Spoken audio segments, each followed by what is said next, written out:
The sound of music part 1 पीहाई book class English का बड़ा ही इंटरेस्टिंग चैप्टर है। इसके अंदर है ना, हम पहले इसका हिंदी समरी पढ़ेंगे, इसकी समरी, और उसके बाद इसका एक ही क्वेश्चन कराऊंगा जो बहुत इंपॉर्टेंट है एग्जाम के पॉइंट ऑफ व्यू से। तो ये जो कहानी है ना, बेसिकली एक लड़की की है जिसका नाम होता है एवलिन ग्लेनी। अब ये जो लड़की होती है ना, इसको एक डिसेबिलिटी होती है, सुनने में दिक्कत होती है। जब ये 11 साल की थी तब इसको फील हुआ कि इसको सुनने में दिक्कत है, लेकिन इसके ना जैसे कि मानो रोम रोम में म्यूजिक बसा हुआ हो। ये सुन नहीं सकती थी लेकिन म्यूजिक को फील कर सकती थी। अब सुनने के डिसेबिलिटी की वजह से लाइफ में काफी चैलेंजेस आए।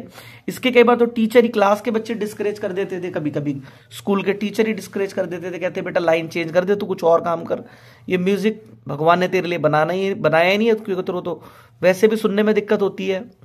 लेकिन इसका एक अच्छी लक कहेंगे, इसकी मुलाकात रॉन फॉप से होती है। जो रॉन फॉप्स होते हैं काफी मतलब इसको सपोर्टिव होते हैं, इसके प्रति इसकी मदद करते हैं। और she joins the royal academy of music, ये royal academy of music join करती है। 1991 में इसको एक अवार्ड भी मिलता है, सोलिस्ट ऑफ द ईयर। जैसे सोलो सॉन्ग होते हैं ना, उसमें कोई बेहतर इंसान करे, तो म्यूजिक की दुनिया में काफी अच्छा नाम कमाती है। और एक स्कॉटलैंड के रहने वाले थे, इसको बोलेंगे स्कॉटिश म्यूजिशियन के रूप में बन के ये सामने आती है। अब हम करने वाले हैं इसका एक क्वेश्चन जो बड़ा इंपॉर्टेंट है, ये आपके सामने कंप्यूटर स्क्रीन पर आ चुका है।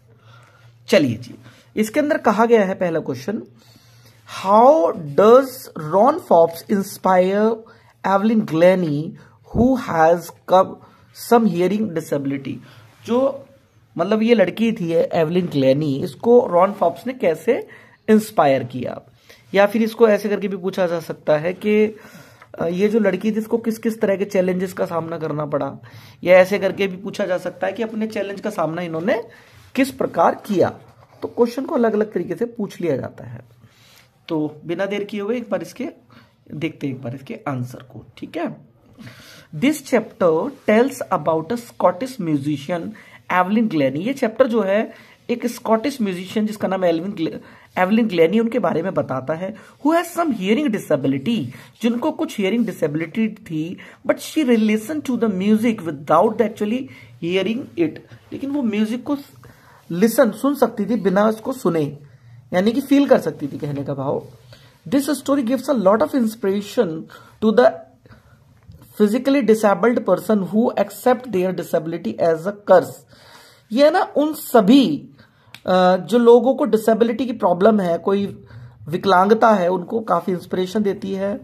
और वो लोग जो accept their disability as a curse, जो एक अभिशाप मानते हैं ना, कर्स मतलब एक अभिशाप मानते हैं इस डिसेबिलिटी को, उनको काफी सीख देती है कि इंसान को कभी भी घबराना नहीं चाहिए। But Evelyn Glennie accept it as a challenge. जो एवलिन ग्लेनी थी ना, वो उसको एक चैलेंज की तरह लेती है। The narrator tells us that when the Evelyn Glenny was 11 year old. जब लेखक बताते हैं कि जब जो एवलिन ग्लेनी है ना, जब वो 11 साल की थी ना, इट वॉज डिस्कवर्ड, ऐसा देखा गया, ऐसा खोजा गया। क्या डिस्कवर्ड किया गया?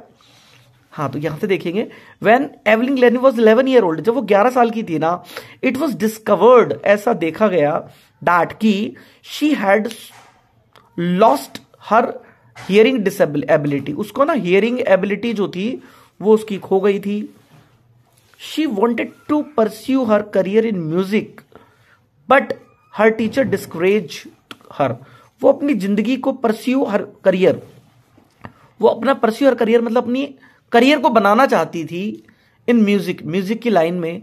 बट हर टीचर डिस्करेज मतलब किसी की हिम्मत को तोड़ना है, निरुत्साहित करना। उसके टीचर जो है वो डिस्करेज कर देते हैं, डिमोटिवेट कर देते हैं। इट वॉज रॉन फॉप्स, वो रॉन फॉप्स थे, वो रिकॉग्नाइज हर पोटेंशियल, जिन्होंने उसकी शक्ति को पहचाना एंड सपोर्टेड हर, और उसको सपोर्ट किया।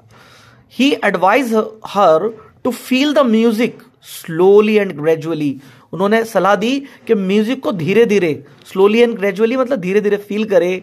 She started feeling the vibration कह लीजिए, या वाइब्रेशन ऑफ म्यूजिक कह सकते हैं। उसने ना धीरे धीरे म्यूजिक की वाइब्रेशन को फील करना शुरू कर दिया। She join the royal academy of music, उसने एक जानी मानी रॉयल अकेडमी ऑफ म्यूजिक को ज्वाइन किया। She scored highest marks ever in the history of academy, उसने सबसे ज्यादा नंबर प्राप्त किए उस एकेडमी की हिस्ट्री में। शी वर्कड हार्ड, उसने मेहनत की। इन 1991 शी वाज ऑनर्ड, उसको सम्मान दिया गया 1991 में with the soloist of the year, कि सबसे बेस्ट सोलोइस्ट वो साबित हुई। Award by Royal Philharmonic Society, जो रॉयल फिल हार्मोनिक सोसाइटी है, जो कि म्यूजिक की ही सोसाइटी है, उसके द्वारा। तो इसी के साथ ये चैप्टर समाप्त होता है। और अगर आपको ये वीडियो पसंद आ रहा है तो भी इसको लाइक और सब्सक्राइब जरूर कर ले, ताकि मेरी आने वाली सभी वीडियो आपको मिल सके। Thank you.